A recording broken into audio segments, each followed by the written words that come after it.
ಬಾಗಿಲು ತೆಗೆದ big boss ಮನೆ. ಮಾಲಿನ್ಯ ನಿಯಂತ್ರಣಾಧಿಕಾರಿಗಳು ನೀಡಿದ್ದ ನೋಟಿಸ್ನಿಂದ ಬಂದ್ ಆಗಿತ್ತು ಬಿಗ್ ಮನೆ.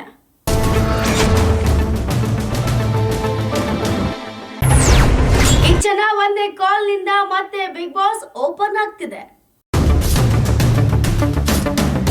ಹೌದು, ಒಂದು ಫೋನ್ ಕರೆಯಿಂದ ಬಿಗ್ ಬಾಸ್ ಬಾಗಿಲು ತೆಗೆಸಿದ್ದಾರೆ ಕಿಚ್ಚ ಸುದೀಪ್.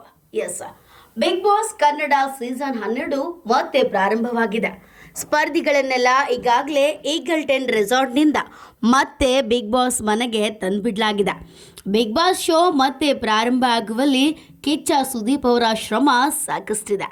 ಹೌದು, ಅವರ ಕೆಲವು ಕರೆಗಳಿಂದಲೇ ಶೋ ಪುನರ್ ಪ್ರಾರಂಭಕ್ಕೆ ಅವಕಾಶ ದೊರೆತಿದೆ. ಮತ್ತೆ ಪ್ರಾರಂಭವಾಗಿ ಈಗಲ್ಟನ್ ರೆಸಾರ್ಟ್ನಲ್ಲಿದ್ದ ಎಲ್ಲ ಸ್ಪರ್ಧಿಗಳನ್ನು ಬಿಗ್ ಬಾಸ್ ಮನೆಗೆ ಕರೆತರಲಾಗಿದೆ.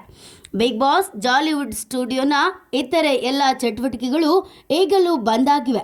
ಆದರೆ ಬಿಗ್ ಬಾಸ್ ಶೋಗೆ ಮಾತ್ರವೇ ಪ್ರತ್ಯೇಕವಾಗಿ ಅವಕಾಶ ನೀಡಲಾಗಿದೆ.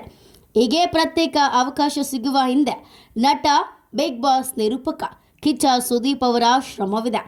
ಸುದೀಪ್ ಅವರು ಮಾಡಿದ ಕರೆಗಳಿಂದ, ಪ್ರಯತ್ನಗಳಿಂದಲೇ ಬಿಗ್ ಬಾಸ್ ಶೋಗೆ ಅವಕಾಶ ಸಿಕ್ಕಿದೆ ಎನ್ನಲಾಗ್ತಿದೆ. ನಿನ್ನೆ ಮಾಲಿನ್ಯ ನಿಯಂತ್ರಣ ಅಧಿಕಾರಿಗಳು ಸುದ್ದಿಗೋಷ್ಠಿಯನ್ನು ನಡೆಸಿ ಜಾಲಿವುಡ್ಗೆ ಬೀಗ ಹಾಕುವುದಕ್ಕೂ ಬಿಗ್ ಬಾಸ್ ಶೋಗೂ ಸಂಬಂಧವಿಲ್ಲ ಎಂದ ಬಳಿಕ ಕಿಚ್ಚ ಸುದೀಪ್ ಅವರು ಕೆಲ ರಾಜಕಾರಣಿಗಳಿಗೆ ಕರೆ ಮಾಡಿ ಏನೂ ತಪ್ಪಿಲ್ಲದ ಬಿಗ್ ಬಾಸ್ ಶೋನ ಮತ್ತೆ ನಡೆಸಿಕೊಡಲು ಅನುಮತಿ ನೀಡುವಂತೆ ಮನವಿ ಮಾಡಿದರು. ಅವರೇ ಹೇಳಿರುವಂತೆ ಉಪಮುಖ್ಯಮಂತ್ರಿ ಡಿ.ಕೆ. ಶಿವಕುಮಾರ್ ಅವರಿಗೆ ಕರೆ ಮಾಡಿ ಮನವಿ ಮಾಡಿದ್ರಂತೆ. ಸುದೀಪ್ ಅವರ ಈ ಕಾರ್ಯದಲ್ಲಿ ನಲ್ಪಾಡ್ ಸಹಾಯ ಮಾಡಿದ್ದಾಗಿ ಅವರೇ ಹೇಳ್ಕೊಂಡಿದ್ದಾರೆ. ನಿನ್ನೆ ಅಂದರೆ ಅಕ್ಟೋಬರ್ 8ನೇ ತಾರೀಕು ರಾತ್ರಿ 11:30ಕ್ಕೆ ಉಪಮುಖ್ಯಮಂತ್ರಿ ಡಿ.ಕೆ. ಶಿವಕುಮಾರ್ ಅವರು ಟ್ವೀಟ್ ಮಾಡಿ ಬಿಗ್ ಬಾಸ್ ಕನ್ನಡ ಶೋ ಚಿತ್ರೀಕರಣ ಆಗುತ್ತಿರುವ ಬಿಡದಿಯ ಜಾಲಿವುಡ್ ಸ್ಟುಡಿಯೋ ಮೇಲಿನ ತಡೆಯನ್ನ ತೆರವು ಮಾಡುವಂತೆ ಬೆಂಗಳೂರು ದಕ್ಷಿಣ ಜಿಲ್ಲಾಧಿಕಾರಿಗಳಿಗೆ ನಿರ್ದೇಶನ ನೀಡಿದ್ದೀನಿ. ಪರಿಸರ ನೈರ್ಮಲ್ಯ ಕಾಪಾಡುವುದು ಪ್ರಮುಖ ಆದ್ಯತೆಯಾಗಿ ಉಳಿದಿದ್ದರೂ ಕರ್ನಾಟಕ ರಾಜ್ಯ ಮಾಲಿನ್ಯ ನಿಯಂತ್ರಣ ಮಂಡಳಿಯ ನಿಗದಿಪಡಿಸಿದ ಮಾನದಂಡಗಳಿಗೆ ಅನುಗುಣವಾಗಿ ಉಲ್ಲಂಘನೆಗಳನ್ನು ಪರಿಹರಿಸಲು ಸ್ಟುಡಿಯೋಗೆ ಸಮಯ ನೀಡಲಾಗುವುದು. ಕನ್ನಡ ಮನರಂಜನಾ ಉದ್ಯಮವನ್ನು ಬೆಂಬಲಿಸಲು ನಾನು ಬದ್ಧನಾಗಿರ್ತೇನೆ.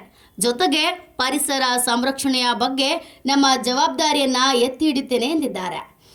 ಡಿಸಿಎಂ ಅವರ ಈ ಟ್ವೀಟ್ಗೆ ಪ್ರತಿಕ್ರಿಯೆ ನೀಡಿರುವ ಕಿಚ್ಚ ಸುದೀಪ್, ಅಗತ್ಯ ಸಮಯದಲ್ಲಿ ಅಗತ್ಯ ನೆರವು ನೀಡಿದ ಡಿಸಿಎಂ ಡಿ.ಕೆ. ಶಿವಕುಮಾರ್ ಅವರಿಗೆ ಧನ್ಯವಾದಗಳು.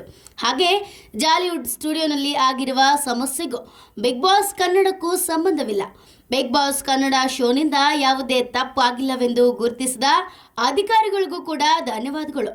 ನನ್ನ ಕರೆಗೆ ಶೀಘ್ರವೇ ಸ್ಪಂದಿಸಿದ ಡಿಸಿಎಂ ಡಿ.ಕೆ. ಶಿವಕುಮಾರ್ ಅವರಿಗೆ ಹಾಗೂ ಸಹಾಯ ಮಾಡಿದ ನಲ್ಪಾಡ್ ಅವರಿಗೆ ಧನ್ಯವಾದಗಳು.